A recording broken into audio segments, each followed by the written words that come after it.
ಇದ್ದಾರೆ ಅನ್ನೋ ಕಾಂಗ್ರೆಸ್ಸಿಗರ ಹೇಳಿಕೆಯನ್ನು ನಾನು ಕೂಡ ಗಮನಿಸಿದೆ. ಆದರೆ ಬಹಳ ನಗು ತರುವ ಮತ್ತು ಸೋಜಿಗದ ಸಂಗತಿ ಏನಂತಂದರೆ, ಮಂತ್ರಾಕ್ಷತೆಯ ಅಕ್ಕಿಯನ್ನು ಸ್ವೀಕರಿಸೋದಕ್ಕೆ ಮನಸ್ಸಿಲ್ಲದ ಕಾಂಗ್ರೆಸ್ ಕೈಗಳಿಗೆ ಮಂತ್ರಾಕ್ಷತೆಗಾಗಿ ಅಕ್ಕಿಯನ್ನು ಕೊಡುವಷ್ಟು ಉದಾರವಾದಂಥ ಕೈಗಳಿದೆಯಾ? ಅಕ್ಷತೆ, ಮಂತ್ರ, ಗೋತ್ರದಲ್ಲೇ ನಂಬಿಕೆ ಇಲ್ಲದ ಸಿದ್ದರಾಮಯ್ಯನವರು ಮಂತ್ರಾಕ್ಷತೆಗೋಸ್ಕರ ಅಕ್ಕಿಯನ್ನು ಕೊಡ್ತಾರೆ ಅಂದರೆ ಈ ರಾಜ್ಯದ ಜನನೂ ನಂಬಲ್ಲ.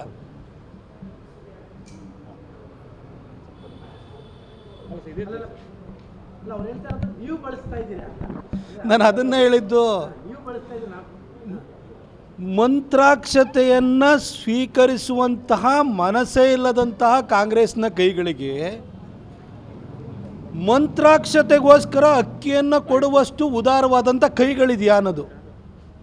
ಅದ್ರ ಜೊತೆಗೆ ಈ ಅಕ್ಷತೆ, ಮಂತ್ರ, ಗೋತ್ರ ಇದರಲ್ಲೇ ನಂಬಿಕೆ ಇಲ್ಲದೆ ಇದ್ದಂಥ ಸಿದ್ದರಾಮಯ್ಯನವರು ಮಂತ್ರಾಕ್ಷತೆಗೋಸ್ಕರ ಅಕ್ಕಿ ಕೊಡ್ತಾರೆ. ಈಗ ಜನ ಕೈಗೆ ಸಿಗ್ತಾ ಇರೋವಂಥ 5 kg ಅಕ್ಕಿ ಏನಿದೆಯಲ್ಲ, ಅದು ಪ್ರಧಾನಮಂತ್ರಿ ಅನ್ನ ಕಲ್ಯಾಣ ಯೋಜನೆಯಡಿ ನರೇಂದ್ರ ಮೋದಿಜಿಯವರು ಕೊಡ್ತಾ ಇರುವಂಥ 5 kg ಅಕ್ಕಿನೇ ಹೊರತು ಇದು ಸಿದ್ದರಾಮಯ್ಯನವ್ರು ಕೊಡ್ತಾ ಇರೋವಂಥ ಅಕ್ಕಿ ಅಲ್ಲ. ಕಾಂಗ್ರೆಸ್ನವರು ಮಂತ್ರಾಕ್ಷತೆಗೋಸ್ಕರ ಅಕ್ಕಿ ಕೊಡ್ತಾರೆ ಅಂದರೆ ಈ ರಾಜ್ಯದ ಜನನೇ ನಂಬಲ್ಲ. ಅದ್ರ ಜೊತೆಗೆ ಕಳೆದ 10 ವರ್ಷಗಳಿಂದ ಕೇಂದ್ರದಲ್ಲಿ ಅಧಿಕಾರವನ್ನು ಕಳೆದುಕೊಂಡು ಪೇಚಾಡ್ತಿರುವಂತಹ ನೆಲೆನೇ ಕಳ್ಕೊಂಡಿರುವಂಥ ಕಾಂಗ್ರೆಸ್ಸಿಗರಿಗೆ ಅವರಿಗೆ ಕೈ ಚಾಚುವಂತಹ ದೈನೇಶಿ ಸ್ಥಿತಿ ಇದೇನು ಕೊಡೋದಿನ್ನೆಲ್ಲಿಂದ ಬಂತು? ಮೊನ್ನೆಯಿಂದಲೂ ಕೂಡ ಒಂದು ವಿಚಾರ ಚರ್ಚೆ ಆಗ್ತಿರುವಂಥದ್ದು. ಯತೀಂದ್ರ ಸಿದ್ದರಾಮಯ್ಯ ಹೇಳ್ತಾ ಇದ್ದಾರೆ, ಈ ದೇಶ ಯಾವತ್ತೂ ಕೂಡ ಹಿಂದೂ ರಾಷ್ಟ್ರ ಆಗಬಾರ್ದು, ಹಿಂದೂ ರಾಷ್ಟ್ರ ಆದರೆ ಇದು ಅಪಾಯಕಾರಿಯಾದಂಥದ್ದು ಅನ್ನೋ ಸಮರ್ಥನೆ ಕೂಡ ಮಾಡ್ತಾ ಇದ್ದಾರೆ. ಬೇರೆ ಏನಾದರೂ ಕೇಳಿ. ಸಿದ್ದರಾಮಯ್ಯನವ್ರು ಹೋಗಲ್ಲ ಅಂತ ಹೇಳ್ತಿದ್ದಾರೆ ಸರ್. ಸಿದ್ದರಾಮಯ್ಯನವ್ರು ಉದ್ಘಾಟನೆಗೆ ಹೋಗಲ್ಲ ಅಂತಂದ್ರೆ ಕಾಂಗ್ರೆಸ್ನ ಭಾಳಷ್ಟು ಜನ ಉದ್ಘಾಟನೆಗೆ ಹೋಗಲ್ಲ ಅಂತ. ಅದು ಅವ್ರವ್ರ ಇಚ್ಛೆ. ದೇಶದ ಜನಕ್ಕೂ ಕೂಡ ಗೊತ್ತು ಅವ್ರು ಹೋಗಲ್ಲ ಅಂತೇಳಿ.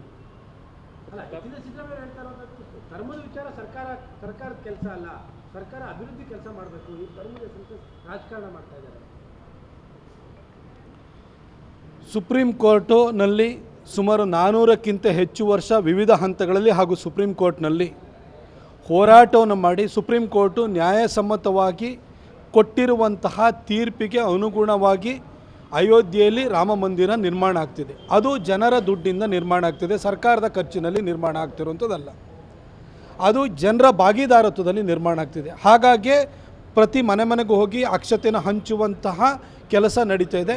ಅದು ರಾಮ ಈ ದೇಶದ ಆದರ್ಶದ ನೈತಿಕತೆಯ ಪ್ರತೀಕ. ಗಾಂಧೀಜಿಯವರು ರಾಮರಾಜ್ಯ ಆಗಬೇಕು ಅನ್ನೋ ಕನಸನ್ನು ಕಂಡಿದ್ದರು.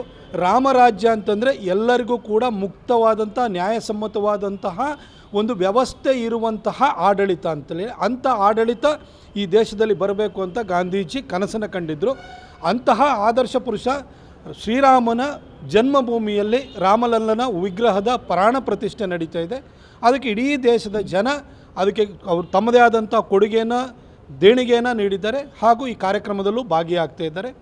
ಕಾಂಗ್ರೆಸ್ನವರಿಗೆ ಈ ರಾಮರಾಜ್ಯದಲ್ಲಿ, ಗಾಂಧೀಜಿಯವರ ರಾಮರಾಜ್ಯದಲ್ಲಿ ನಂಬಿಕೆ ಇಲ್ಲ ಅಂದಮೇಲೆ ಅವರನ್ನು ಅಲ್ಲಿಗೆ ಹೋಗೋದಕ್ಕೆ ನಿರೀಕ್ಷೆ ಮಾಡುವಂಥದ್ದು ತಪ್ಪಾಗುತ್ತೆ. ಇಷ್ಟಾಗಿಯೂ ಕೂಡ ಶಿಷ್ಟಾಚಾರದ ಪ್ರಕಾರವಾಗಿ ಅವರಿಗೂ ಕೂಡ ಇನ್ವಿಟೇಷನ್ ಕೊಡಲಾಗಿದೆ. ಅವರು ರಾಮರಾಜ್ಯದಲ್ಲಿ ನಂಬಿಕೆ ಇಟ್ಟಿದ್ದಾರೋ ರಾವಣನ ರಾಜ್ಯದಲ್ಲಿ ನಂಬಿಕೆ ಇಟ್ಟಿದ್ದಾರೋ ಅದನ್ನು ಅವರೇ ತೀರ್ಮಾನವನ್ನು ಮಾಡ್ತಾರೆ. ಡಿ ಕೆ ಶಿವಕುಮಾರ್ ಹೇಳ್ತಾರೆ ಸರ್, ಅಕ್ಕಿನೂ ನಮ್ಮದೇ, ಅಷ್ಟ ಕೂಡ ನಮ್ಮದೇನೆ, ಸೊ ಹೀಗಾಗಿ ಅವ್ರ ಹತ್ರ ಕ್ರೆಡಿಟ್ ತಗೊಳ್ಳೋದು ಅವಶ್ಯಕತೆ ಇಲ್ಲ ಅಂತ ಹೇಳ್ತಾರೆ ಸರ್. ಹೇಳಿದ್ನಲ್ಲ ನಾನು ಈಗಾಗಲೇ. ಈಗ 5 kg ಕೊಡ್ತಾರೋ ಅಕ್ಕಿ ಯಾರದು ಅಂತ ತಿಳಿಸಿ ಡಿ ಕೆ ಶಿವಕುಮಾರ್ ಅವ್ರಿಗೆ ಚೆನ್ನಾಗಿ ಗೊತ್ತಿದೆ. ನಾನು ಕೂಡ ರಾಮನ ಪೂಜೆ ಮಾಡ್ತೀನಿ, ನಮ್ಮನೆಯೂ ರಾಮನ ಪೂಜೆ ಇದೆ, ನಾನು ಕೂಡ ಹಿಂದೂ, ಈ ರೀತಿಯಾದಂತೆ ಡಿ ಕೆ ಶಿವಕುಮಾರ್ ಹೇಳ್ತಾರೆ ಸರ್. ಅಂದರೆ ಅವರ ಪಕ್ಷದಲ್ಲೇ ಬೇರೆ ಬೇರೆ ರೀತಿಯಾದಂತಹ ಮಾತುಗಳು ಸರ್. ಅದ್ರ ಬಗ್ಗೆ ಕಾಮೆಂಟ್ ಮಾಡೋದು. ಬಿಜೆಪಿ ಅವರು ರಾಮನ್ನ ಒಂದು ಪೇಟೆಂಟ್ ತಗೊಂಡಿದ್ದಾರೆ ಅಂತ ಅವ್ರು ಹೇಳ್ತಾ ಇರೋದು. ರಾಮನ್ನ ಅವರು ಪೇಟೆಂಟ್ ತಗೊಂಡಿದ್ದಾರೆ ಬಿಜೆಪಿ ಅವರು, ಆ ಮೂಲಕ ಮತಗಳಾಗಿ ಪರಿವರ್ತನೆ ಮಾಡ್ಕೊಳ್ತಾ ಇದ್ದಾರೆ.